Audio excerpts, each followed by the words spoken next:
Mayor O'Connor? Here. Please rise for the Pledge of Allegiance. I pledge allegiance to the flag of the United States of America and to the republic for which it stands, one nation, under God, indivisible, with liberty and justice for all. Is there a motion to approve the minutes of the January 22nd meeting? Move to approve. Second. Any corrections or additions? All in favor say aye. Aye. Opposed? Minutes are approved.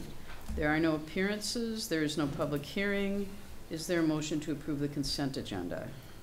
Move to approve the consent agenda. Second. All in favor say aye. Aye. Aye. Aye. Opposed? Consent agenda is approved. Item G1A under unfinished business, consideration of resolution 19-1-2318, purchase of approval park mower put forth by the Parks and Recreation Director. Is there a motion to approve this? Move approval. A second. Jake? I don't have much to add from our previous meeting regarding the capital purchase of the mower. Any questions? All in favor say aye. Aye. Opposed? Motion is approved. Item G1B, consideration of resolution 19-1-2319, approval of Frostwoods Park Management Plan put forth by the Park and Recreation Board. Is there a motion to approve this? Move to approve. Second. Jake? Again, I don't have much to add. I think it was well discussed at our last meeting. Anyone have anything else to ask? All in favor say aye. Aye. Opposed? Motion passes. Item G1C, consideration of resolution 19-1-2320, acceptance of donation for Winnequa Park Observation Deck put forth by the Park and Recreation Board. Is there a motion to approve this? Move approval. Second. I did just email the family, and Colleen Bernhardt Clark sends her apologies that she wasn't able to make it tonight, but wanted to again voice her full support of the family for the project and hopes to see this project move forward. Anyone have any additional questions about it? All in favor say aye. Aye. Opposed? Motion passes. New business, item 2A, consideration of resolution 19-2-2321, purchase approval for a Parks and Recreation truck put forth by the Parks and Recreation Director. Jake? Sure. So this is an approved capital budget item with the addition of a full-time staff person. The need for additional equipment arises with the department. So this truck will primarily be for use by this new full-time staff person, and then in the off months it'll be used by our seasonal staff. So, and it's using the state contract bid for virtually a similar truck that we've had already in our fleet and what was recommended and approved during the capital budget process. Questions, anyone? Okay, item 2B, consideration of resolution 19-2-2322, allowing beer sales by Parks and Recreation staff during special events in city parks, also put forth by the Parks and Recreation Director. Sure. So this is our third year, I believe, that we've sold beer at events in parks through city staff. This was recommended for approval at both the License Review Committee and the Parks and Recreation Board. So we've last year we were coining it a traveling beer garden, where we were looking at moving kind of a beer garden around to different parks.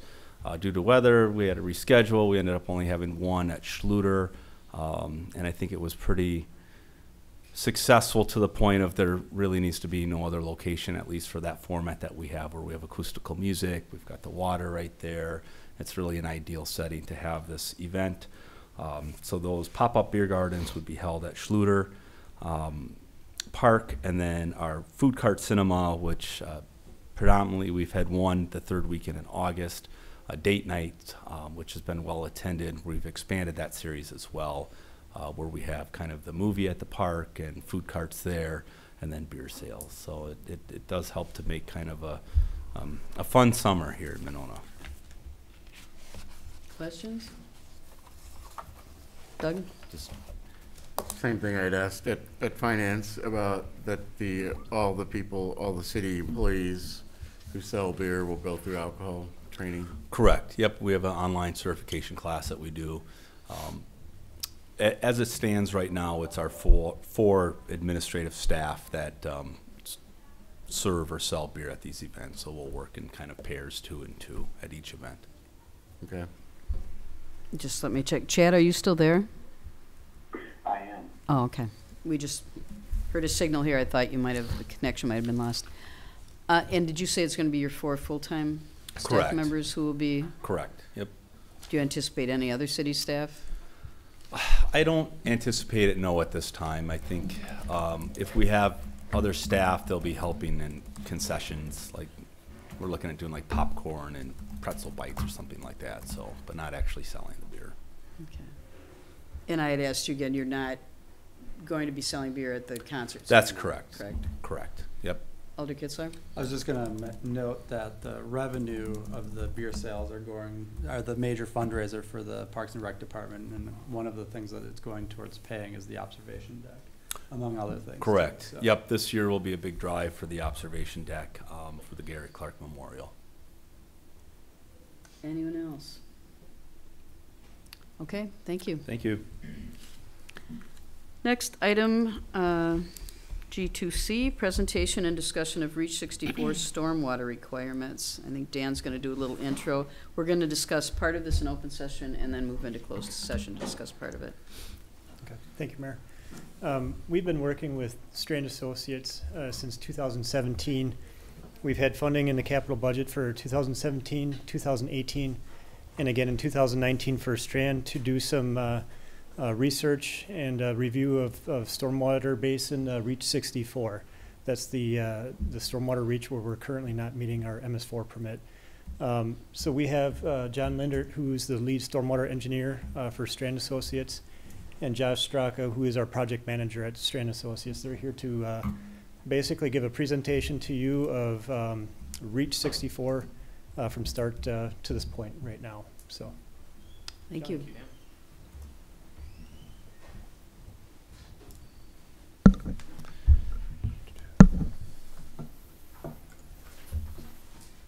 Gotta log in here quick.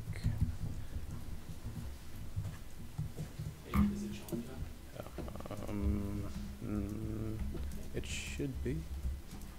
There we go.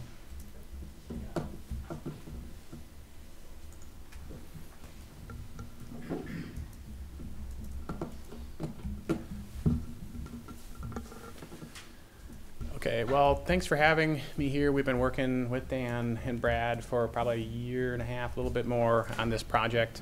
I was raised in Monona, so I'm familiar with all these areas. I've done a fair amount of work with you guys over the years. My parents still live here, though I'm now down in Oregon. But just a little background on me. But tonight we're going to talk about the Reach 64 Tmdl stormwater plan alternatives analysis, what some of the requirements are for you guys regarding stormwater and how we can meet those requirements. So from an overview standpoint, we're going to talk about some introduction, stormwater program requirements that you have to deal with, and the total maximum daily load for the Rock River Basin, which is a requirement put on by the DNR and EPA, some stormwater quality modeling that's been done in the past, this whole idea of Reach 64 and what are the alternatives there to get into compliance.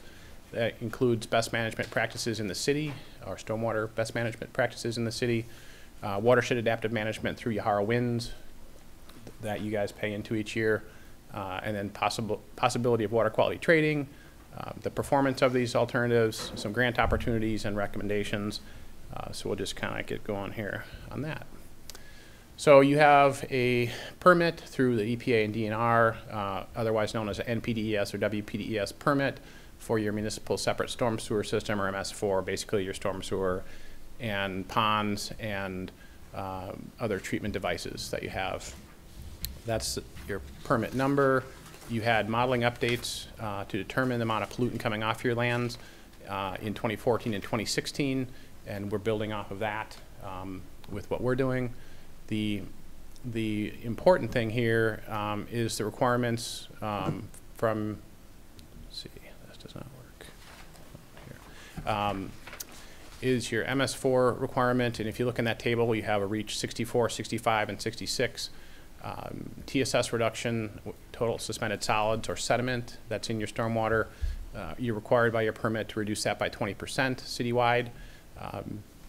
And then the Rock River TMDL is the next requirement, and you can see there the requirements of 73% TSS, 61% TP, and reach 64. And then the Yahara Winds is this watershed adaptive management project where you can buy into lower cost TSS and TP reductions. TP again is total phosphorus. And then what we have there is the city existing conditions, and you can see in red there on reach 64 that you're at 25.4% TSS reduction and 16.5% TP reduction. What we're trying to do is bring those up to the 40 and the 27. That allows you to buy into the Yahara Winds Watershed Adaptive Management Program for lower cost alternatives for compliance. And you can see also that in reach 65 and 66 you are in compliance with the Yahara Winds, and so then you can buy into Yahara Winds in those reaches. Could you, Yeah. just to say, could you explain what a reach is? Sure. I know I didn't Right. understand So any of this till we'll fairly recently. have a map on the next page, Okay. but it's basically a watershed area within the city. Okay. And I'll show you the map in a second. So basically what we're trying to do is look at options to get into compliance in Reach 64, which is a watershed on the northwest side of the city. And I guess we're not quite there yet, but we'll get to that. But getting back to your stormwater program, Dan wanted me to give you a bit of an overview on what it is that this permit requires. And you can see on the left is the permit that's signed by DNR and that you guys need to comply with, and the permit conditions that are contained within that in summary. So you're doing public education and outreach and public involvement and participation. A lot of that's being done through the Madison Area Municipal Stormwater Partnership that you buy into each year. Illicit discharge detection and elimination, that's basically where your stormwater outfalls are.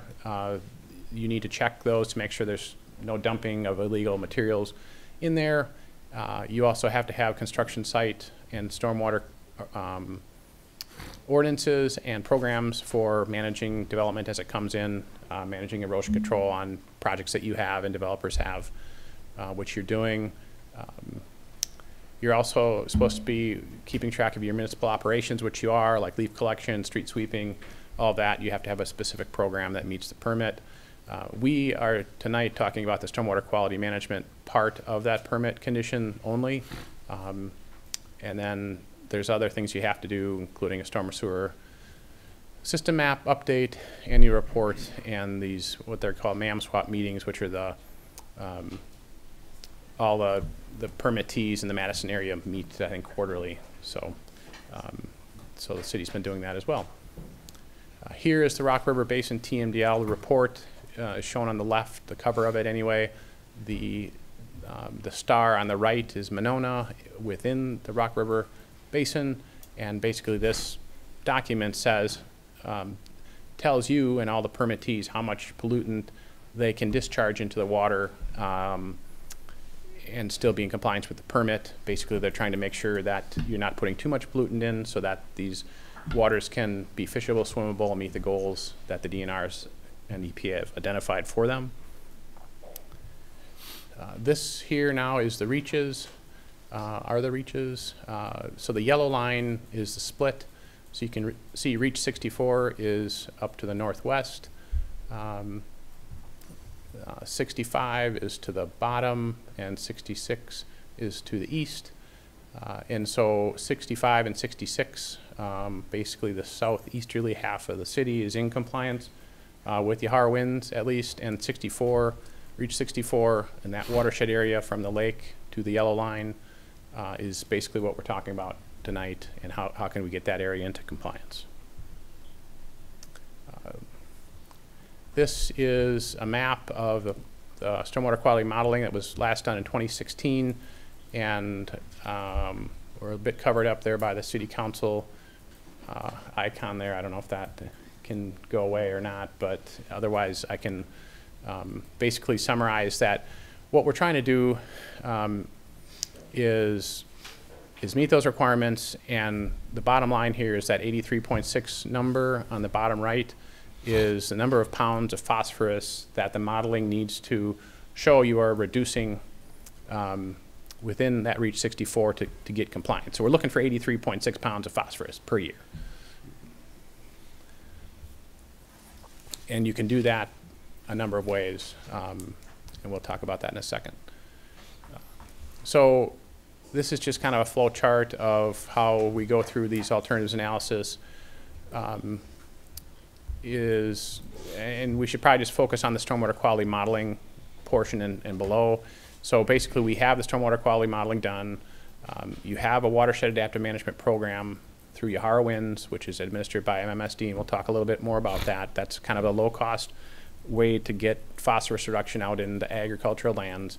And then to the right is the design and construction of BMPs within the city. All of these will get you compliance if you do an analysis to figure out how best to do that. Water quality trading is another option, and we'll talk about that a little bit later. That's basically somebody having excess pollutant load that you can buy that's in your reach for hopefully a lower cost than you can do it yourself within your city. So these are the types of BMPs that we looked at as part of the analysis we did for REACH 64. Wet detention basins, enhanced street sweeping, what's called regenerative stormwater conveyance on the top right there. And that is basically taking a channel and making step pools. So as water flows through it, it filters through a sand layer, cleans the water up and goes under an under drain. Kind of a green way to treat stormwater. The bottom left is expansion of the lagoon, even though you can't read that.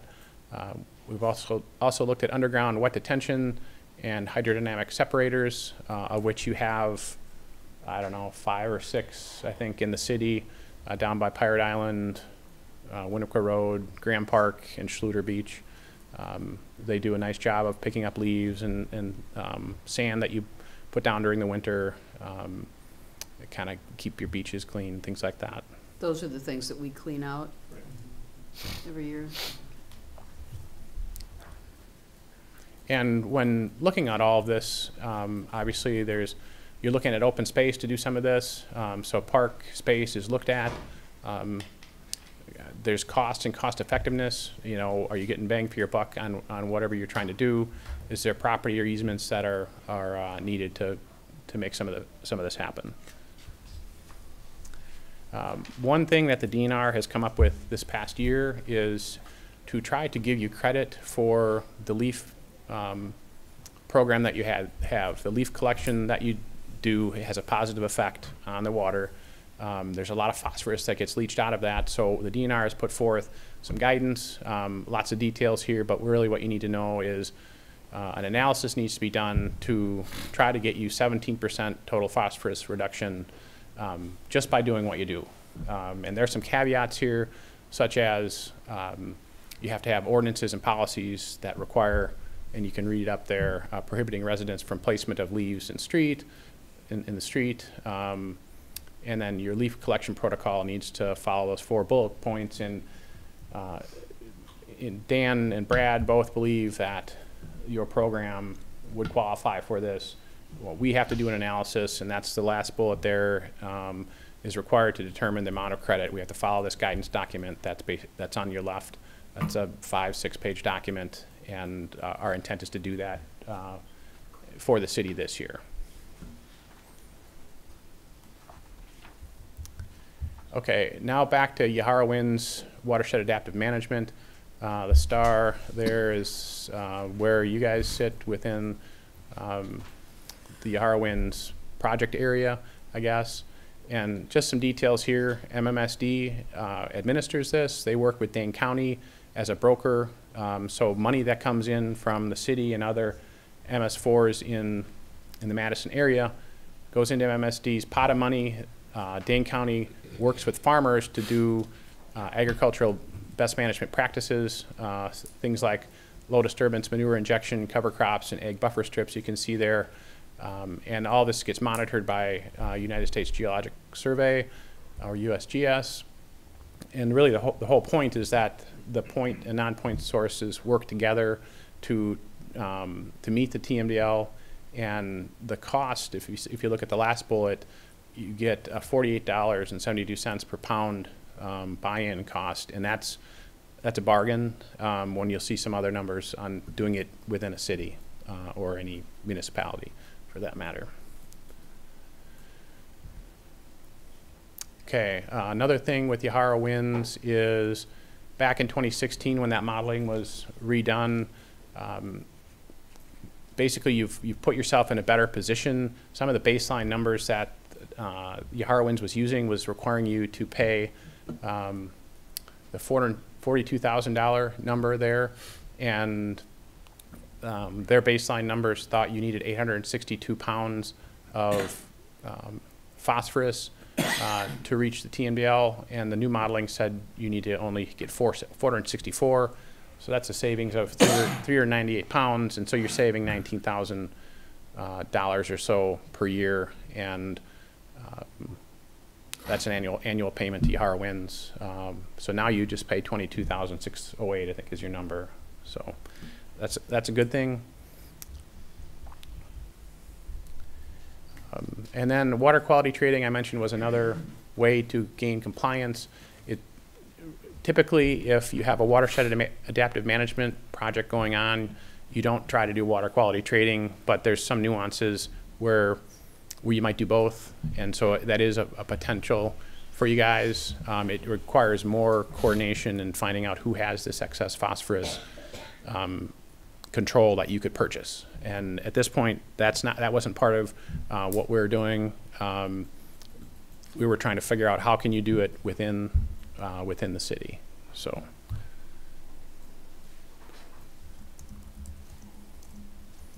this is the list of all the different locations or sort of different types of BMPs that we looked at within the city. Some of them are like the same project except smaller, like at Maywood Park, a large pond versus a small pond, or things in series, BMPs in series. So I guess the point here is that you've got, there's a lot of options, but some of them aren't very effective, I would say. And again, we were looking for that 83.6, I believe it was, pounds. If you could have 83.6 pounds in one shot, then you would say, hey, let's maybe do that. The closest one you can see up there is Large Pond at Maywood Park for 69.4. Of course, then we have to look at the trade-offs of parkland versus stormwater treatment and all those issues. Right. If we were also to do the leaf collection policy, the 17% reduction, would that get taken off of that 86? Yes, yep, and you'll see that in a couple slides, but that's very observant, I would say. And we have a number that we think is an estimate, but it really requires the true analysis to be done to verify that that's what you might be able to get. So that comes into play here. So what we did is we combined a number of those BMPs from the previous page into things that seemed reasonable for the city and called them option 1 through 4. And what you can see there about 3/4 of the way down is that leaf collection TP credit assumed of 23.3. So collectively, those add up to 94.8, 88.8, 78.4, and 65.8. And the requirement is this 83.6, and then the gap is below. So the two on the left, option 1 and 2, meet the Yahara winds baseline. The two on the right don't. When we met with Brad and Dan and Jake, the idea was, hey, let's look at a couple that meet them, and let's look at a couple that we really are trying to do our best job to balance things like parkland loss or things like that, and perhaps in the future technology changes and you know, we're doing our best, we're getting the low-hanging fruit, and then maybe over time, we might be able to meet this, but we're getting a good start on it. That's what option 3 and 4 kind of geared towards, so. Yeah, something to remember, John. When I was like, this leaf credit just came up, right? So what's going to come up in the next 5 years? Is there going to be something new again that you can get credit for that maybe you're already doing? So that's kind of the debate of how far do you want to take this, knowing that in time other technologies and stuff may improve and we might be able to get it in a different way. When do we have to have this done by? Good question. Yeah. So the DNR has basically not given us a timeline. They used to have a timeline on one of your old requirements, which was 40% TSS, and that kind of went away. And now the DNR is saying 20, they want to see it done in 20, they've thrown out 20 to 30 years. There's nothing in a permit that says that. What the permit says is that every 5-year permit period, they want to see progress. And that's to be defined by you guys, I would say.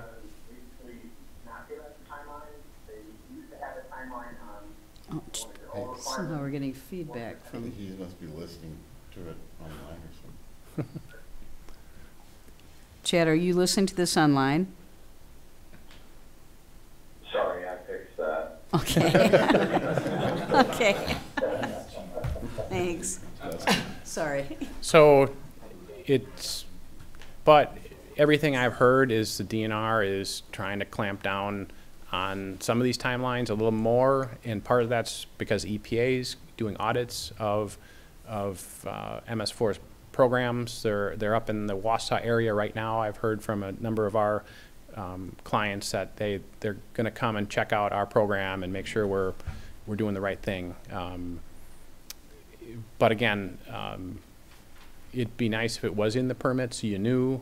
I think the biggest thing is every 5 years they want something to be done, and it in my opinion, and from what I've seen others do, they go down the path of starting to do some of these projects, and in a fashion that is affordable to you guys, you know.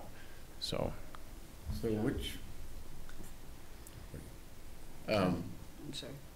of the requirements for, trying to go back to the beginning here, the Rock River Basin Tmdl, is that the number that DNR wants us to reach eventually, or is it which one?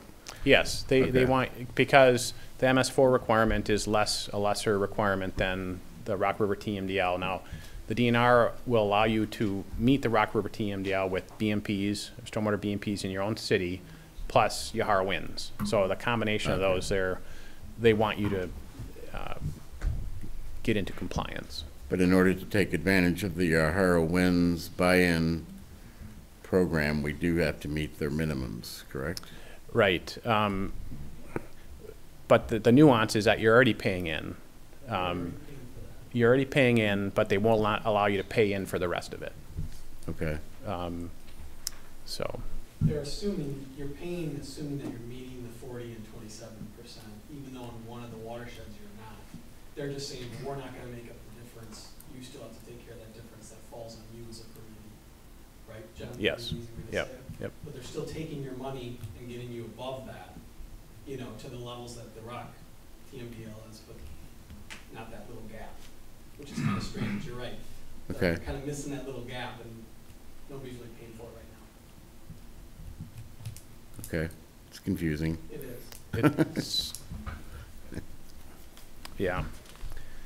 Okay. So, yes. Do you want to comment on the fact that the DNR's MS4 permit is from 2014, or it expired in 2014? They've been working for the last 5 years on drafting the update, and I'm not sure where it is, but they, Eric Rortvedt is your DNR person on this, and yeah, he's released a draft probably now 2 years ago, and it's in their court to get you a new permit.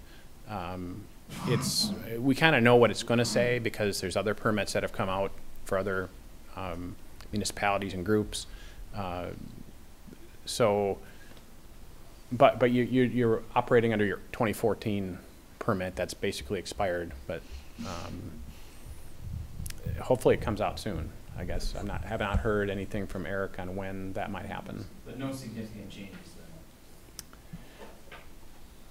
To speak of. There will be changes, but I think not in the stormwater quality side of things, I would say. There's probably your programs. It might get a little more stringent on some of the programs that we talked about at the beginning, where they might crack down a little bit more on maintenance, let's just say, of BMPs that are out there. You've got a bioretention basin that hasn't been touched in how many years, and they're worried about that. So You think this number will most likely stay the same though, this 83.6? Is there any yes, chance yeah. that might change? No, I think they're sitting pretty on all the work they've done to get to this point, and they don't want to be changing that number right now. So, all right. So then I wanted to just step through what these options look like rather than a table. These are the GIS figures that we put together. So on the left is this expansion, well, a 2.5 acre pond in Maywood Park, taking up much of the park in blue. It does have a significant effect because you would be diverting water from down at Maywood and Winnequa over to this pond and take advantage of the open space, you know, but the drawback is it takes parkland. It has a really good effect, but you'll have to, you'd have to determine if this is even palatable for the community. Top right is a hydrodynamic separator and a regenerative stormwater conveyance at Stonebridge Park. The yellow area is kind of where the step pool filtration system would be, the footprint of that.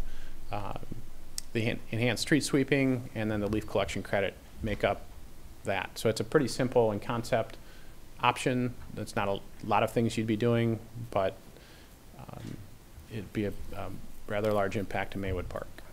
Something to maybe point out, John, on a lot of these options is you're going to see them at the end of the storm sewer runs. At the end of the lines where all the phosphorus is and all the sediment is, you're going to get your best bang for your buck if you go to the end and capture it there when you got your whole system all coming to it and you're not just doing it in a small little part of the system. And that's why a lot of these end up on kind of the low reaches in parks and in places like that, because that's where the storm sewer all falls on too. So that's part of why you're seeing some of them where they are.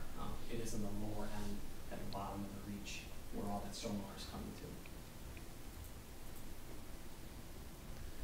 Okay, option 2 looks at expansion of the Winnequa Park Lagoon by 6 acres. So you can kind of see the blue areas on the west side of the park, or west side of the lagoon, and a little bit on the right side. That would be in order to get like an 80% TSS reduction out of it. Maximizes what that system could do, and it costs a lot of money, of course, to do that, because you'd be basically digging a hole around, expanding the lagoon to look a lot bigger. The next one on the right is Maywood Park. We looked at, hey, maybe we can do a smaller footprint there of a pond of 0.83 acres, and that's approximately how much of the park that would take up in the blue there. Again, on the top right is that regenerative stormwater conveyance at Stonebridge. We'd also do a hydrodynamic separator at Frostwoods Park, actually upstream of Frostwoods Beach off of Owen Road, to help with what might be discharged out at the end of that pipe. And then the leaf collection credit. Can you see if, I'm sorry, Alders Spate is still there? He says he was disconnected. Oh. Chad? Obviously must not be. Let me look up his number again.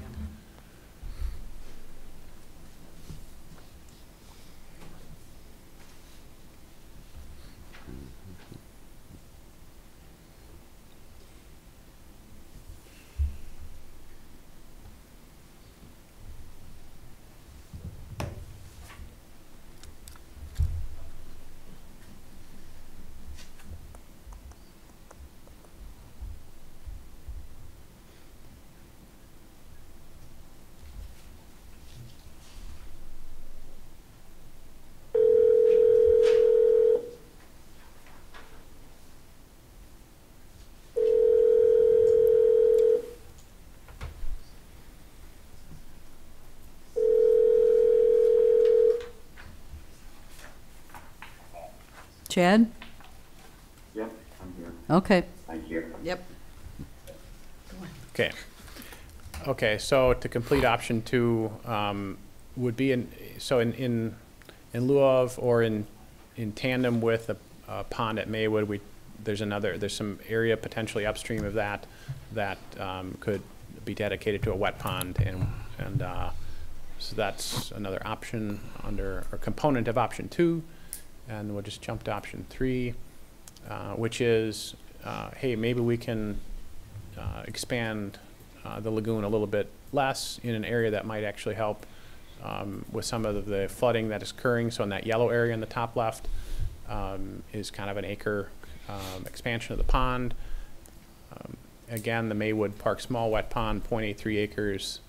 The work at Stonebridge Park, street sweeping, leaf credit, and another option up at near Midmore McKenna for a wet pond up that way. And then option 4, this one again has that 1 acre expansion at Winnequa Park. We have a different size pond at Maywood Park that would just treat lands that are coming in from the pipe from the north, and not divert from the system that goes down by Maywood and Winnequa. Again, the Stonebridge Park work, and then the bottom left is a underground detention basin at the right-of-way between Midmore and McKenna on Kelly Place, extended to the east, if you will. That's kind of a, what would you call it, abandoned right-of-way, or is that what you guys call that? Still your... It's city property. It is city. It's not going to be for a through street. Okay. So you can kind of see that in the blue there. And then also a hydrodynamic separator at Maywood and Winnequa.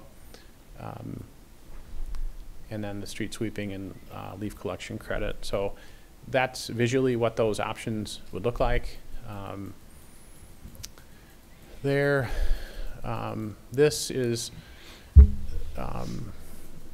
another look at the cost effectiveness, I guess, of these options. So we have option 1, 2, 3, and 4, and then abbreviations for some of the things, some of the components there. So you can see like option 1 has a wet pond, a HDS, which is a hydrodynamic separator, regenerative stormwater conveyance, which is RSC. And so you'd have to take a look at this a little more in detail. But the bottom line is, what is the construction cost? And what I've got here is construction costs, 20-year net present worth, which brings all the maintenance and things that are components of a project back to today's dollars. And then a dollars per pound of total phosphorus removed, or 20-year net present worth there. And we did this calculation with no grants, like you just go, let's just go do them, or let's go and go get some grants, which you've done before with the Dane County Urban Water Quality Grant, the DNR Urban Non-Point Source, and Yahara Winds actually has a $20,000 grant. So if you apply those to these projects, it really helps out. So back to option 1 through 4, construction costs, you can see 2.17, 4.95, 2.7, and 2.9 million under the no grants option, and the dollars per pound removed. And now, for comparison with the 47.82 per pound through Yahara Winds, you can see how much more it costs to do this work in a city. And those numbers are, we've done a lot of these plans. They're consistent with many other municipalities out there. The $4,000 one gets a little bit pricey, but the $2,000 range is nothing we haven't seen before.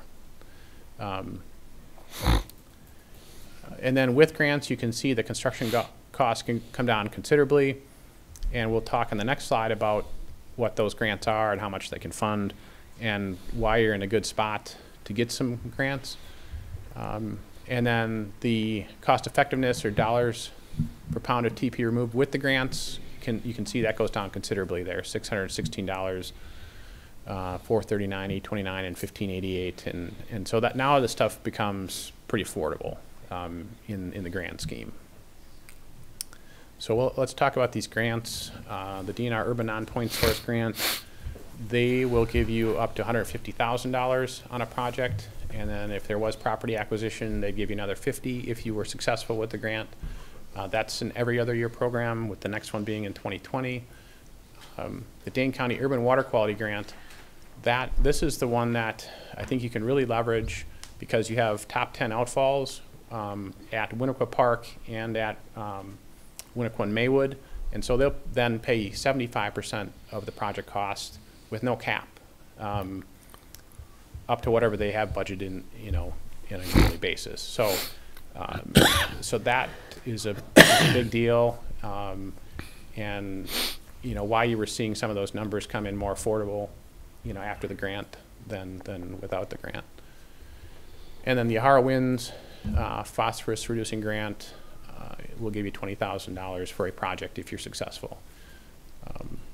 I would say that the Dane County Urban Water Quality Grant in the past has not been, they haven't had probably enough applications from people to spend their money. So that may change over time, but I think you've been pretty successful in getting those. I know we helped you with one, and I know there's another one you guys got. So, okay, so with that, here's the compliance timeline we talked about, 20 to 30 years. I think they're going to try to, they're going to probably start putting timelines in the permit, but we haven't seen that yet. I've just heard rumors. And then the continual progress with each 5-year permit term is what they want to see. So lastly, our recommendations. Really what we're here tonight is to present these options and for you to consider pursuit of one of the options to meet that Yahara Winds baseline. And options 1 and 2 meet the Yahara Winds baseline. Option 1 is most cost effective in doing so. Options 3 and 4 partially meet. Option 3 is the most cost effective in doing so between those two. And option 4 really seeks to minimize impacts. It's something that Brad and Dan and Josh and I thought maybe this one's, it should be at least considered because it tries to minimize the impacts. Chad has a question. Oh, yes. Chad? Yes, thank you. So I understand that our current approach is very focused on phosphorus removal and on suspended solid removal. But I'm curious to know which one of these 4 plans will have a greater impact on retaining water or stormwater retention so that we reduce the amount of flooding in our lake system when we have extreme weather events. Because it seems to me the big thing that's missing in our current modeling for phosphorus is that if we retain water, we do more than simply remove phosphorus. We're actually helping to reduce the impact of large rain events and allow the land to absorb some of this water. I'm curious to know your professional opinion on how these different approaches will impact the amount of water we're dumping into the lake system. So I think some of the options we've considered have an infiltration component. Certainly the regenerative stormwater conveyance. Typically, okay, and then so that's from an infiltration standpoint. In terms of detention or retention, any of these ponds have a small component of flood control in them. They would sit with a wet pool, and then they would have 2 or 3 feet of bounce to kind of control, do some level of flood control, but they're intended for water quality, so you don't have such quite as big of ponds to slow down the release rate of this water to the lakes, and you really have to have a lot more land dedicated to that function if you want to make a really big dent in what's happening in the lakes. So I would say all of these have a small component of helping, but not a large component. Did you hear that, Chad? I did. Okay. I'm wondering, is there any, before we start talking about these options, at what point do you want to go into closed session, Dan? Where does that fit? I think we're almost there. Yeah. Okay. Okay. Well, Go ahead. Doug? I would think we could talk about the options a little more generally first, Okay. so that we do that out here and not let's try to keep the closed session focused just on the stuff that it needs to be. Okay, so let's just finish up here. So if you did an option 3 or 4, to make up the remaining, you might want to consider water quality trading. That's an option, or a joint project with an upstream MS4. So we sort of talked about sort of biding your time to see if technology catches up and helps you out in some way. But you could also go into this water quality trading side of things, or do a joint project with, I don't know, Madison or someone else. I know there are probably some MS4s upstream that might have some excess pollutant that they could trade with you, but they also might want to hold on to that for future, for their own use if things change. So those are the things you might want to think about. So, Brad, did you have something to? Yeah, just in terms of waiting and doing what we can now, is there a chance that water quality will improve in the Rock River Basin, and therefore the standards for reductions will actually go down? yeah, I know what you're saying. What that would require is for the Tmdl to be kind of reopened up, and all that science and modeling that they're doing on their end would have to be it would have to be redone. Right now, the DNR doesn't have enough funds to do that. They're working on other Tmdls, and so I think they're going to be working for a long time trying to use the numbers that they have now. Not to say that there couldn't be considerable improvement in the future, but in order to get there, they want you to be part of the solution, right? So, but that could happen. It's a ways off, I would think. Okay. Does anyone else have any questions? Molly? In talking about the TMDL compliance timeline, it says that the WDNR expects continual progress within each 5-year permit term. Are there explicit guidelines that must be met within those timeframes, or is it just sort of you just show in some capacity that you're continuing to? Yeah, they want you to have a plan that's like an implementation plan that says, I'm going to take this project and do it here and this year, or go for a grant, do the design, then construct in a, stepwise process, Okay. So, but there is no set time frame. It's somewhat up to you, as long as you're, I think they want you to be serious about trying to get somewhere with it. And then I just have a question about the wet ponds, and particularly the one at Maywood being close to a park. If design takes into account any sort of structural barrier or some sort of protective, some way to keep children out of it, or Sure. Yeah, I mean, I'm not sure what you have on some of your other ponds, but some communities fence their ponds, some don't, and that would be something that could be incorporated into it if that went forward. but likely an additional cost as well with that.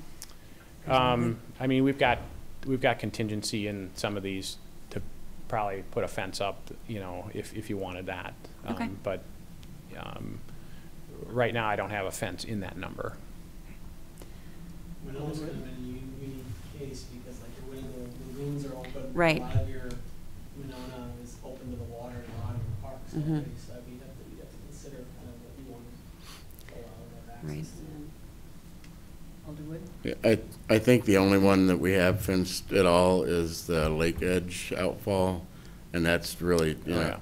you can get pretty high water flows through there. So unless water is really moving through the pond, I don't think that there's really any reason to treat it differently than the lagoons, for example.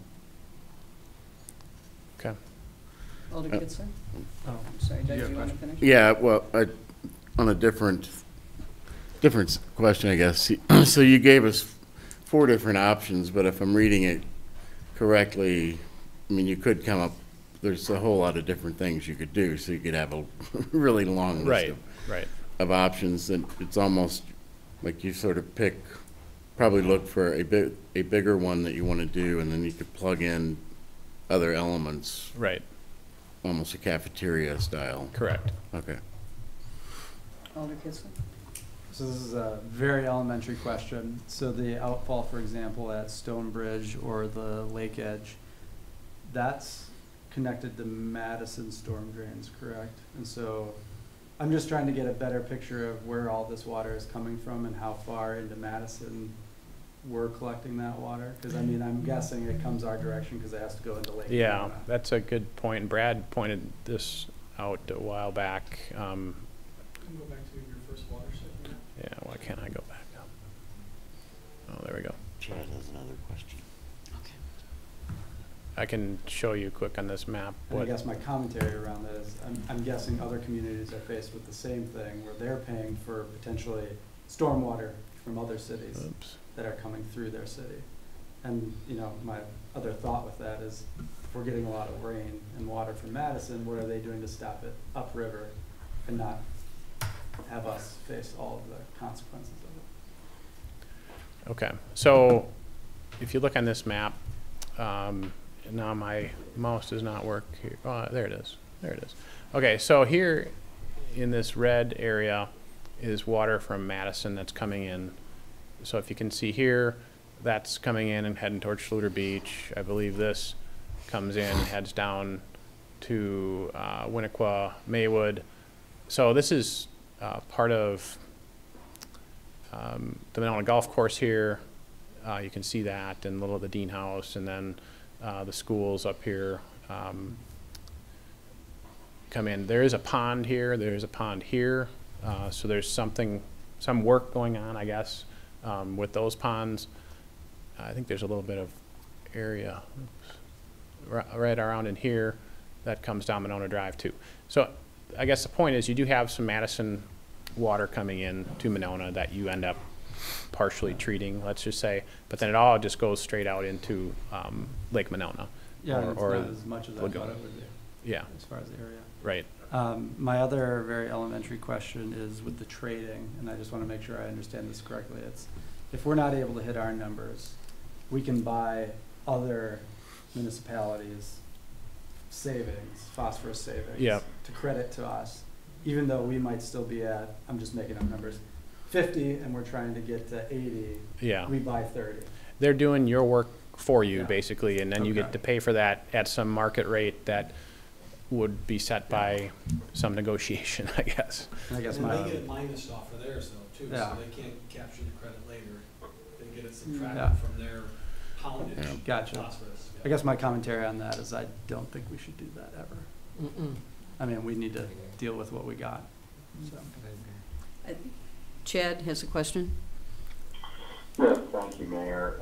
So I want to preface my comment by saying I've been dealing with this issue with a commercial property that I own for my business. And the thing that I find very frustrating about the current regulatory approach to stormwater is that it seems that we're all encouraged to dump our water into the system and then to filter it, rather than being encouraged to keep the water out of the storm system to begin with. And this is a follow-up to my previous question, but is it possible that there's a plan number 5 here where the city of Monona finds a different approach to get businesses and residents to divert stormwater, to keep it on their property, and to solve this problem by both addressing stormwater by encouraging infiltration and reducing flooding?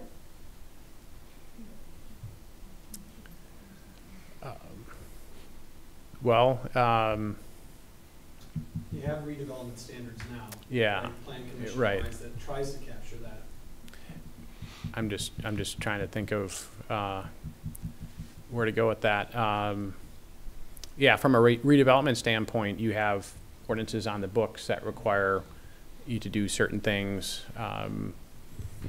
Landlocked communities like Monona there's less options, I would say. Could you require everybody to disconnect their downspouts and do something on their property? That's, you know, I suspect a lot of people, some people are doing that already, at least on 3 corners of their house.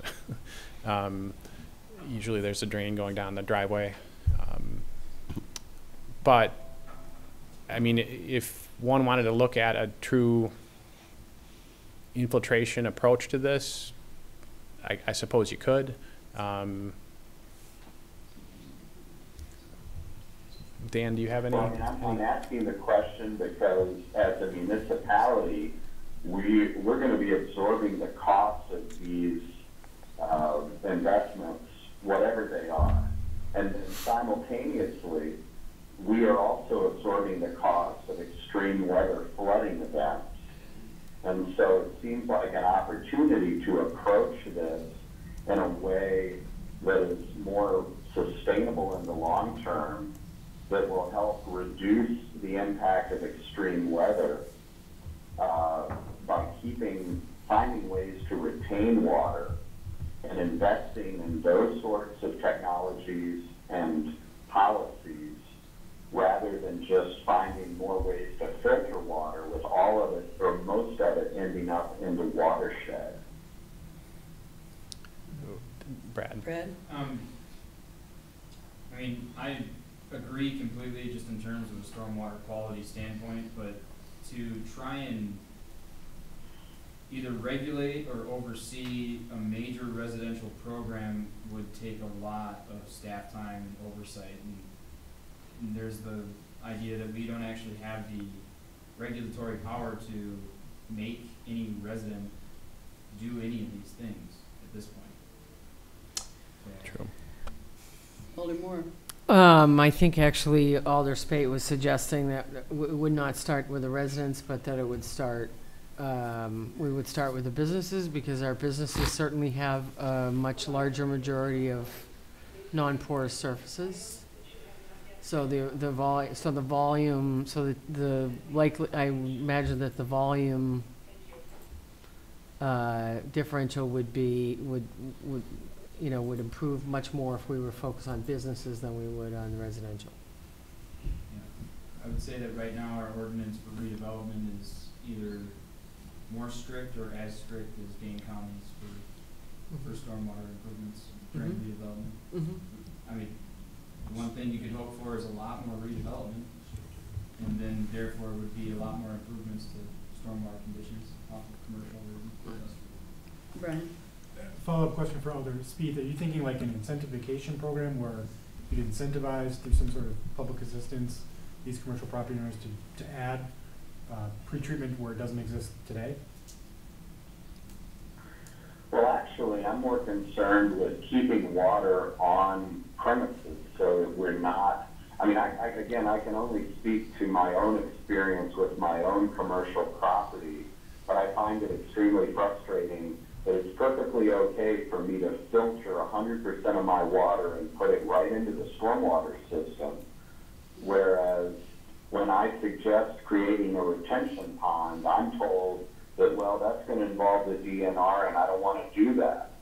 So, quite simply put, doing a more responsible thing and keeping water on my property, which both reduces the impact on the stormwater system and on our lakes and on flooding, and increases water quality. I'm being told by the city of Madison and Dane County that, well, you know, that's a more problematic approach. And so I'd like to see Monona change the way we look at it and care about the water that's being put into the system just as much as we want to make sure that when water does go in, it is properly filtered. I mean, I think we'd be better off doing prevention rather than cure. If we can keep water out of the stormwater system, that seems to be a better approach for a variety of reasons. But right now, the regulatory, kind of system is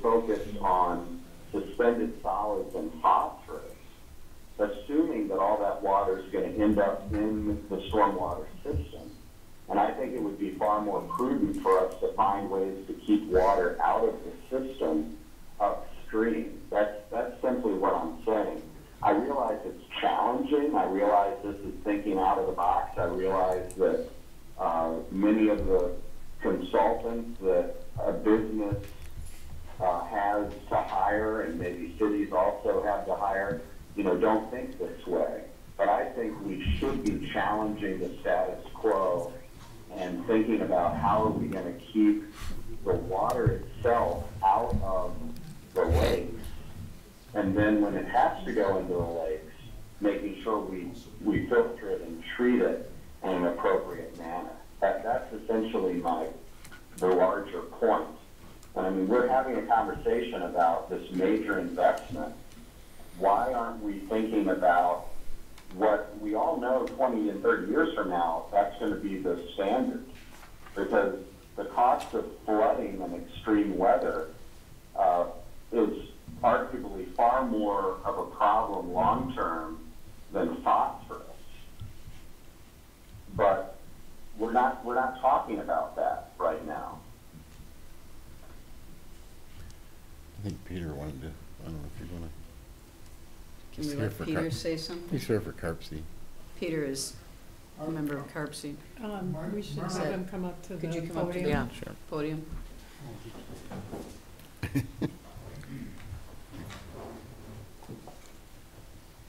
And identify yourself. My name's Peter McKeever on Southern Circle. Just a reminder that the city does do what Chad's talking about in the sense that it gives an incentive by a reduction in the stormwater utility charge for somebody who has a porous driveway. That if you put a porous driveway designed to certain criteria, you get a reduction in your stormwater. So to a certain extent, the city's already doing that. And I just wanted to remind the council that was adopted, I don't know, 10 or 12 years ago.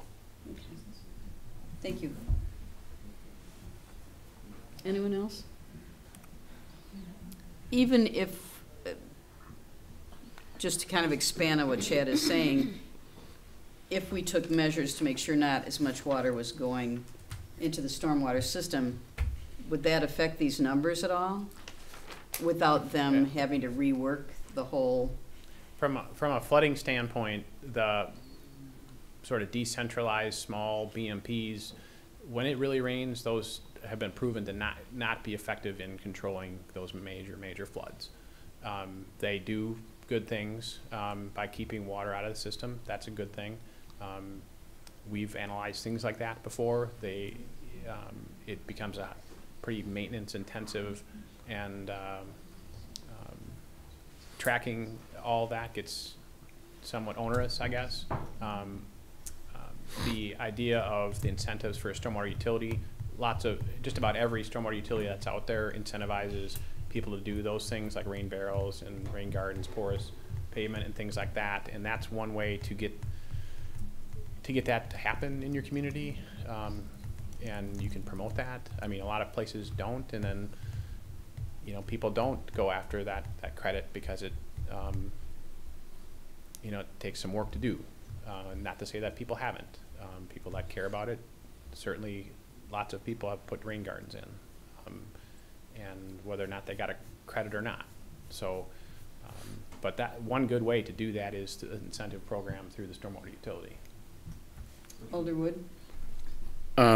So I think we can manage the stormwater in a way to prevent the short-term critical event flooding, like at localized. But as far as us doing something through the stormwater management to impact the flooding of Lake Monona and the experience that we had last year, I mean, if we didn't have any water at all flow from the city of Monona into the lake, that would have very minimal effect on the flood, the elevation of the lake. That is very true. There's other things at work here that independent of what you do, though whatever you do will help. The size of the watershed is where the water, that ends up in Lake Monona is so much bigger. Anyone else?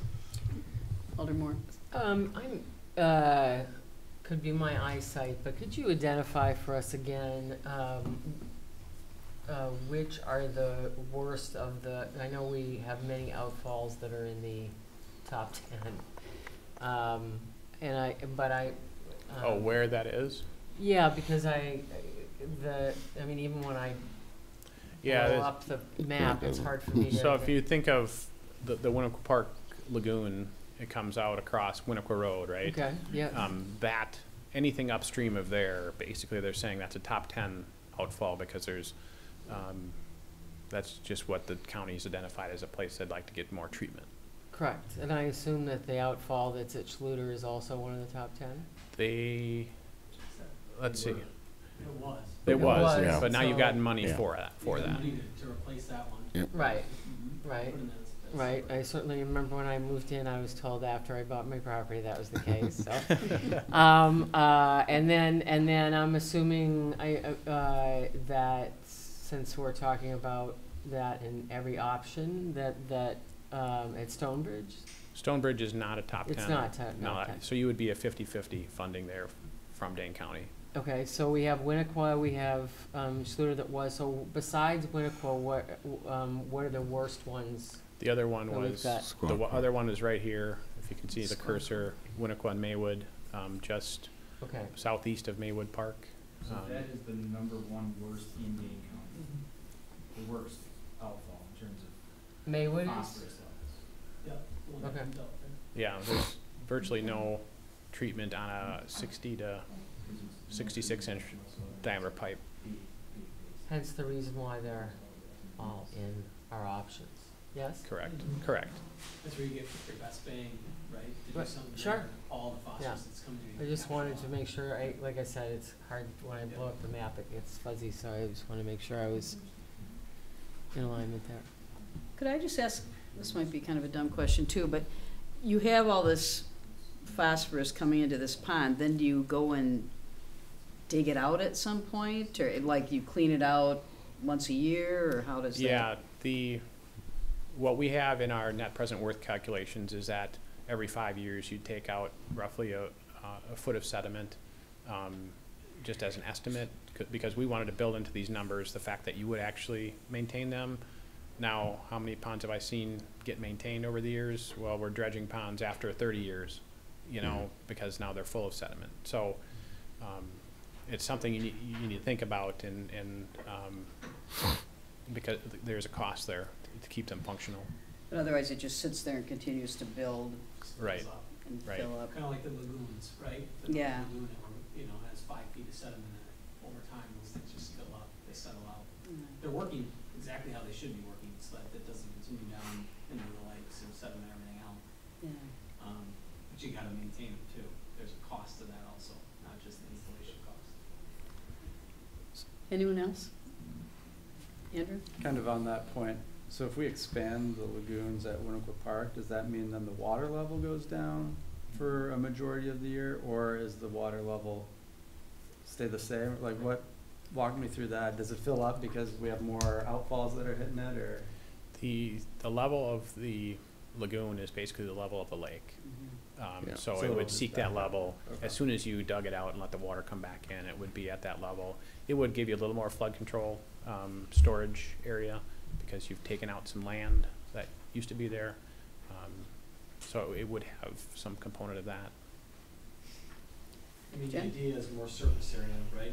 So the settling of solids has more chance to settle out and drop over the larger surface area that you have versus working its way downstream. So it just provides more time. And the flow of those lagoons are non-existent, right? But like the lake, unless there's a lot more head pressure up above, Yeah. and you get a lot of water coming down too, and they get higher than the lake and they flush out, right? Large This is a vats. question. Did they during the flooding flush out? Well, I mean, I I feel mean, like it was still stagnant. Right, Even though the in lake that still case, not all flushes. the time. Let's say like the lake's at its normal level, right? And your lagoon's at its normal level. If you have a high frequency event where you get a lot of rain all at once, the lagoons might fill up a little bit quicker, obviously, than your large lakes out here are gonna fill up. The lagoons will fill up first, and then they'll build up on elevation a little bit, and that'll force the water out, so it equalizes. Gotcha. Now, in your case, when you had the massive event over the entire portion of these watersheds, you saw the big lakes come up before they could actually stage down the river. Mhm. The same effect that the lagoons are trying to do, but in a larger scale. So you backed up your lagoons and flooded them at the same level the lake was. Aldercourt? So we're doing a dredging project on the lagoon to address PCBs. If we do an expansion of the lagoon, are there concerns about kicking up what may be buried under there? Or would it be in our benefit to do this dredging project in combination with an expansion because we're waiting for a buck? The PCBs that we're aware of are pretty much in that North Lagoon, kind of the south half of it. And I guess if you were to dig up more area through there, maybe you would find more PCBs. I guess we just don't know what the true extent of that is. The 1 acre expansion that we're talking about would be downstream and to the west, and there's no known PCBs down there. I know we sampled into that larger lagoon, and there was nothing there. So you would, if you did, you'd want to be selective of where you expanded. Probably not in the PCB area. Which would be kind of heading back towards like the skate park in that lagoon. You know, you probably wouldn't want to be excavating that direction. But John, you point out, I think before you did anything, you want to take a bunch of samples, and you obviously you want to expand the PCB area. Unless there was a need to get it out of there, because it's going to cost a lot to get rid of that material to go take it somewhere. Then we're talking a lot more dollars than what John's showing. Oh, right, right. Doug? So just a comment on the Maywood, use of Maywood Park for the large pond, at least for me right now at this moment, that's too much. I mean, I guess, you know, if start to look at the bigger picture, and that's kind of the only way to do this sensibly, that's one, you know, but I'd be okay with doing, because that is, like you said, a huge, you know, a key outfall on the other side of the street there, but yeah, that's too much of it for me. Molly? Any impact with the hydrodynamic separator on the Stone Pagoda in Stonebridge Park? I mean, would there be any? Oh, in terms of that system that we would Right. want to, we would, I think we would miss that. I mean, we haven't designed anything yet. Okay. So we would take measures to miss it, you know what I mean, to retain that, so. Okay. There's a spring there. Yeah, yeah. Anyone else? Brad? In terms of that spring, somebody called me and asked if we were gonna uncover that spring, because now it doesn't spring anymore. It did spring when we dug in there a couple of years ago. Supposedly, well, according to this resident. So, if we do infiltrate more water in that RSC, it should regenerate that spring even more than it would be now. It would be another benefit to that particular BMP. Anyone else? So why don't I finish up this last slide here? So that second bullet there, pursue grants for any constructed BMPs. We kind of talked at length about that. And the next grant cycle is 2020. And what you'd want to do is kind of go after grants every other year, so that each of these grants would kind of build off of each other, and which also buys you a little time to get things done. The next thing is perform a hydraulic analysis during design to check maintenance of conveyance capacity. So whatever we're doing, we don't want to exacerbate a problem from a flooding standpoint. We want to make sure that water can flow through and not cause localized flooding, at least from the water generated from Monona, let's just say. The second to last bullet is this leaf credit for your leaf management program that we recommend getting that done this year, and we've talked with Dan about doing that for the city. And then really once you've done that, we can reassess if that 23.6 number is true, and then we kind of revisit these numbers, you know, at that point. And then lastly, I had consider stormwater utility rate modifications if necessary. So that's, you have a stormwater utility. Hang on just a minute. Oh, Chad, sorry. would you mind muting your mic? Okay. Thanks. I'm sorry, go on. No problem. So if the costs here cause you to have to do a stormwater utility rate modification, you may have to consider that is kind of why you have the stormwater utility. But if you get the grants, some of the stuff becomes, you know, more affordable in the grand scheme anyway.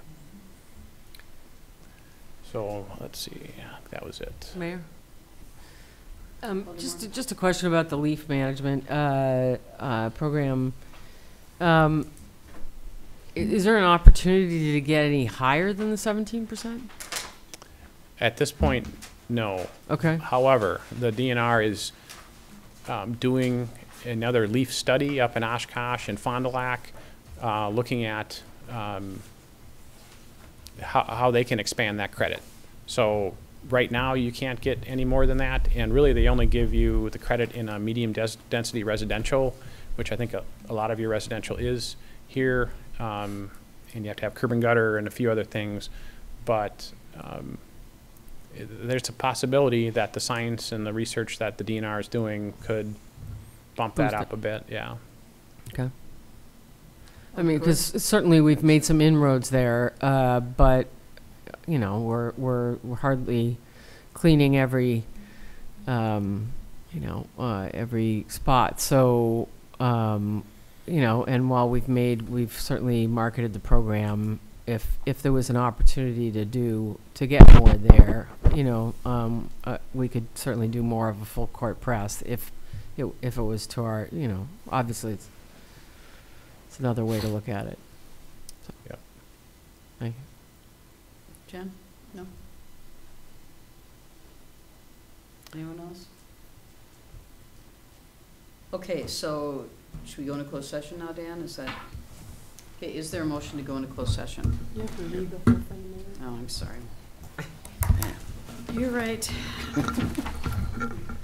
Okay, convening closed session under Wisconsin statute section 19.85, paren 1, paren E, deliberating or negotiating the purchase of public properties, the investing of public funds, or conducting other specified public business whenever competitive or bargaining reasons require a closed session. This is involving the REACH 64 stormwater requirements. So is there a motion?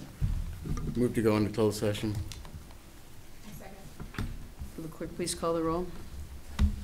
Alder Spate. Aye. Alder Wood. Aye. Alder Kitzler. Aye. Alder Court. Aye. Alder Groupie. Aye. Alder Moore. Aye. Okay, we are in closed session. All right, we are back. Next item is consideration of ordinance 2-19-714, establishing no parking on South Winnequa Road from March 15th to November 15th. As you know, we had an ordinance, a temporary no parking enacted on South Winnequa that basically lasted until, it was about the middle of November, I guess, and needed to do something one way or the other. It just would go back to what it had been, and so what I would like to do is propose no parking from March 15th through November 15th so that we're getting the main part of the year when there's a lot of people walking and biking down there, and then allowing parking during the holidays or whatever. I think that helped make things a little more palatable for some of the people who live there. But Dan, if you want to address a little bit more. Yep. You know, in addition, this will be going to the February 6th Public Works Committee meeting too, so we're going to seek their recommendation Wednesday night. But I believe the temporary no parking that was put in place went fairly well. I don't recall a whole lot of complaints coming in once it was put in place. I know the PD spent some time down there monitoring for parked vehicles. There's no statistics in this here packet right here, but I just think overall the temporary no parking went very well. So And this is the first read for this year tonight, so it'll be back here in 2 weeks. We have gotten, I just kind of collected a few numbers that, like Dan said, we didn't include in the packet, but we have had 6 letters in support since the ban was instituted in June, and then 6 letters received against it, again, since June, and I think most of you have seen, you've probably seen most of the emails. I think some of them I got directly, but we did have the police department run a report of traffic stops, and they have given out 25 citations and 45 warnings down there, and they've been there more often recently, haven't they, Dan? I think They have, yeah. especially with the bad weather. Right. Just keeping an eye on things, and I do think that the 4-way stop is going to help slow things down a little bit there too, probably. In addition to some of the other Winnequa Design that we're going to be doing this year as part of the bike ped plan, and just to make that corridor safer. One of the options we're looking at is raised intersections at 2 locations. So the police chief always refers to those as the silent cop. That will help slow traffic down as well. So, but there's a few things that the engineers will be looking at to make South Winnequa safer. They're going to look at possibly removing the bump outs, restriping that section of roadway, the raised intersections, possibly parking bays. So there's a number of things that they're going to be looking at that will come back to council as well. So I basically see this as being in effect at least until we're done with whatever we decide to do down there in the next 2 years in terms of taking out the bump outs and that type of thing. But maybe it'll stay forever. I don't know. We'll have to just see how things go. Right. How will the construction at the intersection impact? I mean, it seems to me we would not, I mean, if we're going to be under construction at that intersection, right? Oh, at Bridge, you mean? Yeah. We wouldn't want it parking there at any time while we're under construction. We aren't going to have it, right? Are we? Because the construction will be done by mid-November, won't it? Yes. Yep. Okay. I couldn't remember the construction schedule, so that's why I was asking. Yeah, the construction of Bridge Road will start after the July 4th holiday and be wrapped up by the end of October. That's this year. Okay. So. Yeah. And what I would assume we're going to see some lessening of traffic on that part of Winnequa due to that construction also. Right. Yep. At least for a few months. Yep. Anyone else? Chad, did you want to say anything? Yeah, just one quick question. What happens to the bike path right of way on Bridge Road during the construction?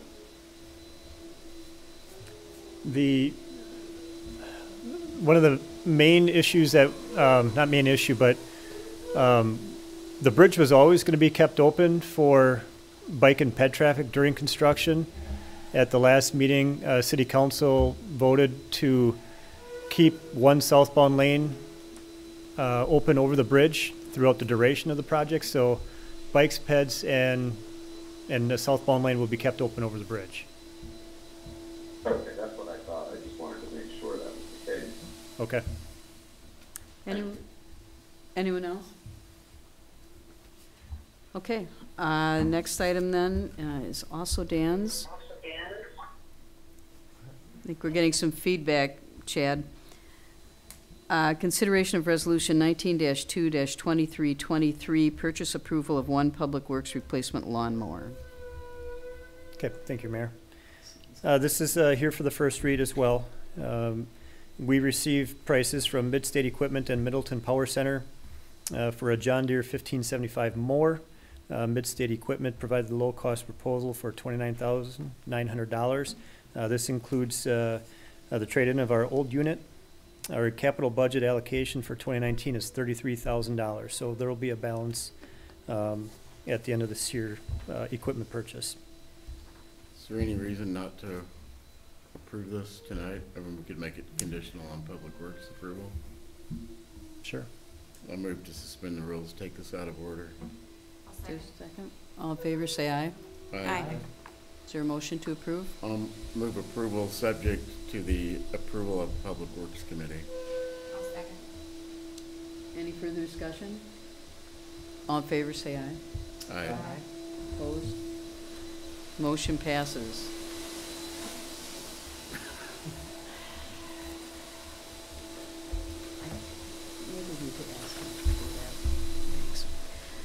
Next item, consideration of resolution 19-2-2324, purchase approval of one current model year half-ton pickup truck, also put forth by the Public Works Department. Okay, thank you, Mayor.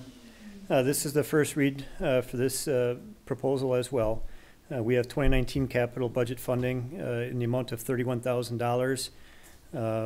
We are requesting purchase through the State of Wisconsin Cooperative Purchasing Contract, and through Ewald Automotive, we received a price proposal of $28,844 for an F-150 Super Crew pickup truck.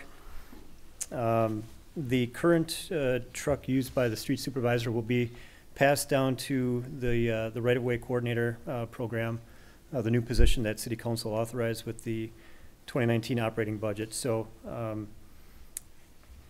the proposal is included in the packet. You can see the price that we're paying. We're getting a F-150 pickup truck with a V6, a small 3.3 liter V6 engine. We're not going with the traditional 8-cylinder engine. And I also included at the very last part of the packet for this topic, you can see the state bid prices for the vehicles. And of these Chevy, Ford, and Dodge, the Ford is the cheapest option for us with the small V6. At the very end of that column for the Ford F-150, they did have CNG pricing, and the CNG option for this model would be $39,166. So based on that, we are going with the recommendation for the base model with a few options for $28,844. And this will be discussed at Public Works Committee this Wednesday as well. Any questions? No? Okay. One more item, consideration of resolution 19-2-2325, approval of a cost-sharing agreement between the City of Madison and the City of Monona for the reconstruction of Atwood Avenue. Okay, thank you, Mayor. The resolution that's before you and the agreement, Attorney Cole did review this and gave us his recommendation for approval. He does not see any issues with it. This will be going to the Public Works Committee as well, February 6th. We have funding in the 2018 capital budget for paying the City of Madison to complete design for this project. That's $70,000 that we have in the budget. Page 1 of the agreement shows our cost to be $68,200. They want to invoice us for that amount soon, once we get this here agreement approved by City Council and the Public Works Committee. It basically is the same template that we've used for Tompkins reconstruction in 2015. The Bridge Road agreement with Madison, which will be coming, I believe, next month to City Council. This is all the same template that we're using. So nothing alarming in here. It's based off past cooperation with City of Madison. So. Any questions? No? Okay. I guess that's it. Thank you, Dan. Thank you. Thanks, Dan. All right, next item are reports of alders and city staff and whoever. Actually, Dan, did you have anything you'd like to report since you're here? Ryan, you could report too if you want. Nothing to add to my written report. Yes, maybe very briefly. The Industrial Drive sanitary sewer interceptor project that we had in the capital budget, I think 2 years ago. the city of Madison spent 2018 getting the proper easements. This is from Industrial Drive to the treatment plant. There's a large sanitary sewer main that is Monona and Madison. We use it jointly. Has some I&I in it. And we had a project funding already approved by council waiting to go. City of Madison put it out to bid this past December, and the bids came back almost double what the estimate was. So that funding that we have in our capital budget is on hold. I talked to Mark about it, and he feels confident that we'll be able to use that money elsewhere. But this will be coming back again for the 2020 capital budget, this coming summer, with probably a higher funding request. They're going to look at a different option for design, and they hope to rebid it again in December of 2019. So that's pretty much the only update to my operations report. Thank you. Thanks. Brian, did you want to announce anything? I'll go quickly since I'm all late. Just wanted to thank those of you that were able to attend the Loud in the Library event. It was a fantastic time. We had around 200 people. I believe the Friends were able to raise about $11,000, which we will be able to put to furnishing our new vestibule, newish at this point, and some more furniture in the children's room.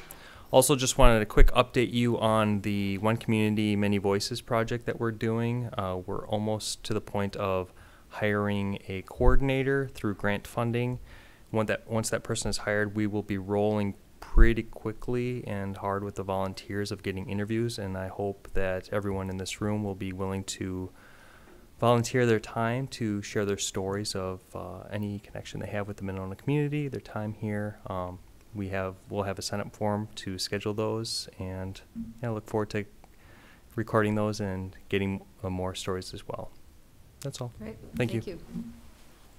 Okay, Alderwood, any report?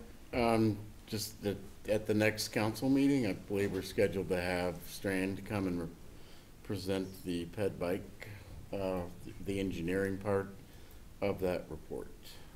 All right. Alder Kitzler. Parks and Rec is meeting next week, and their big point of discussion is an analysis of all the park system. So we're going one by one, and then a master plan of Winnequa Park as well. So that's what's on the docket for Parks and Rec.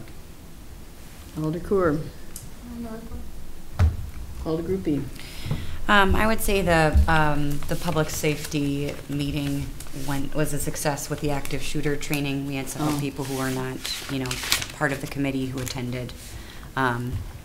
Challenging as always, material-wise, but I thought that it was well done, and glad to be a part of that, and glad that the police department offers that to different organizations around the city. The transit committee will meet next week to maybe finalize the brochure for the Monona lift. So very exciting things coming down the pike for transit committee. Okay. Alder Moore? Nothing to report. I think Chad is gone. He's gone, yeah. City clerk? Just a reminder that there is no election in February, so just want to let everybody know that. So there are elections in Madison, so just know that there are none in Monona.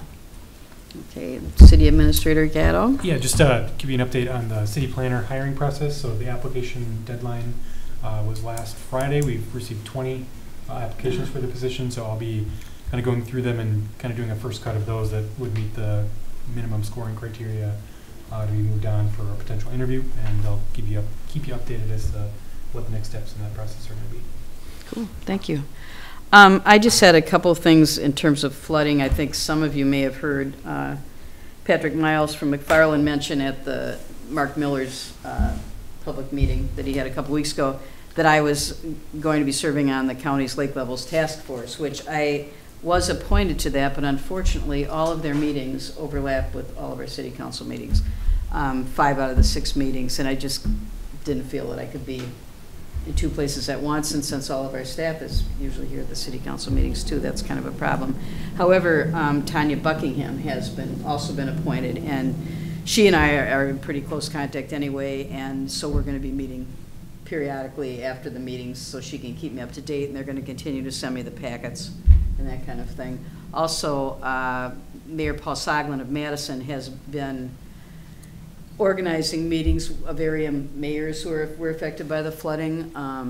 Myself and Gerda Brar from Middleton and the Shorewood Hills Village President and Maple Bluff Village President, and I think we have another one coming up next week, and I think the Stoughton Mayor is going to be there as well, and his engineers and Madison engineers, anyway, to discuss what's going on with the flooding and what each community is working on and that kind of thing. So those have been useful too, and he's scheduling those every 5 or 6 weeks. So there are things going on behind the scenes here, but I think they're planning on having, making recommendations from the Lake Levels Task Force by like the end of March. So they should be moving forward on some steps to help remediate some of the flooding that we're sure to see in the future.